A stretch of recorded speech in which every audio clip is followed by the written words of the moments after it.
ایلان ماسک، مردی که آینده را می سازد. سلام دوستان، امروز می خواهیم درباره زندگی یکی از مشهورترین و جنجالی ترین افراد دنیا صحبت کنیم.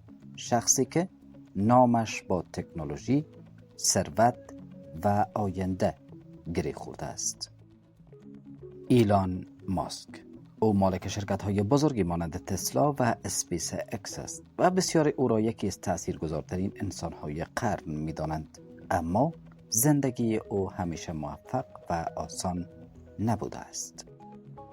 کودکی و زندگی اولیه ایلان ماسک در سال 1971 در شهر پرتوریای کشور آفریقای جنوبی به دنیا آمد. او از کودکی علاقه زیادی به کتاب و تکنولوژی داشت. گفته می شود که روزانه ساعتها کتاب مطالعه می کرد و بیشتر وقتش را صرف یادگیری می نمود. در سن تنها 12 سالگی او یکی از بازی‌های کامپیوتری ساخت و آن را فروخت. همین موضوع نشان داد که استعداد بزرگی در دنیای تکنولوژی دارد. اما دوران کودکی او ساده نبود. ایلان در مکتب بارها مورد آزار و اذیت قرار گرفت و دوستان زیادی نداشت. او بیشتر یک کودک آرام و خجالتی بود. مهاجرت و شروع مسیر موفقیت. ایلان ماسک بعدها به کانادا و سپس به یونایتد استیت مهاجرت کرد. او در دانشگاه درس خواند اما خیلی زود تحصیل را ترک کرد تا روی ایده های بزرگ خود کار کند. اولین شرکت مهم او زب2 نام داشت، شرکتی که خدمات آنلاین برای روزنامه ها ارائه می کرد. چند سال بعد این شرکت با میلیون ها دلار فروخته شد و ایلان برای اولین بار ثروتمند شد. اما او به همین موفقیت قانع نبود. تأسیس پیپل. پس از آن که ماسک روی یک سیستم پرداخت اینترنتی کار کرد، سیستمی که بعدها به پیپل تبدیل شد. در آن زمان پرداخت آنلاین هنوز خیلی رایج نبود و بسیاری باور نداشتند که مردم پول خود را از طریق اینترنت انتقال دهند. اما ایلان و تیمش آینده را دیده بودند.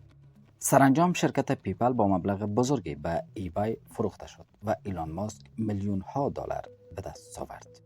بیشتر مردم اگر جای او بودند احتمالاً بازنشسته می شدند و زندگی آرامی را انتخاب می کردند. اما ایلان ماسک تصمیم گرفت روی پروژه های بزرگ کار کند که دنیا را تغییر دهد. تولد اسپیس اکس. یکی از بزرگترین آرزوهای ایلان سفر انسان به سیاره مریخ بود. به همین دلیل او شرکت اسپیس اکس را تأسیس کرد. در آغاز بسیاری این پروژه را مسخره می‌کردند. چند موشک اول شکست خوردند و شرکت تقریباً ورشکسته شد. اما ایلان تسلیم نشد. پس از چندین شکست بالاخره اسپیس اکس موفق شد موشک‌های خود را به فضا بفرستد. امروز این شرکت با سازمان فضایی ناسا همکاری می‌کند و یکی از مهمترین شرکت‌های فضایی جهان به حساب می آید. رویای بزرگ ایلان هنوز هم ساخت شهر انسانی در مریخ است.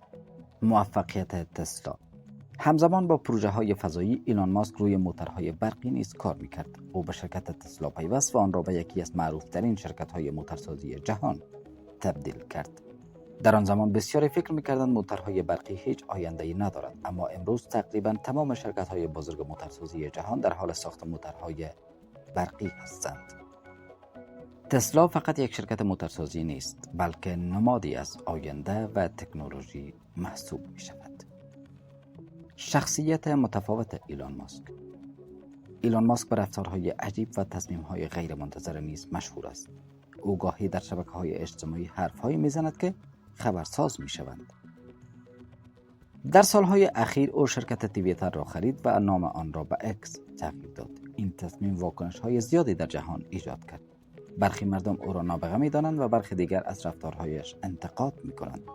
اما تقریباً همه قبول دارند که او یکی از تاثیرگذارترین شخصیت‌های عصر ماست.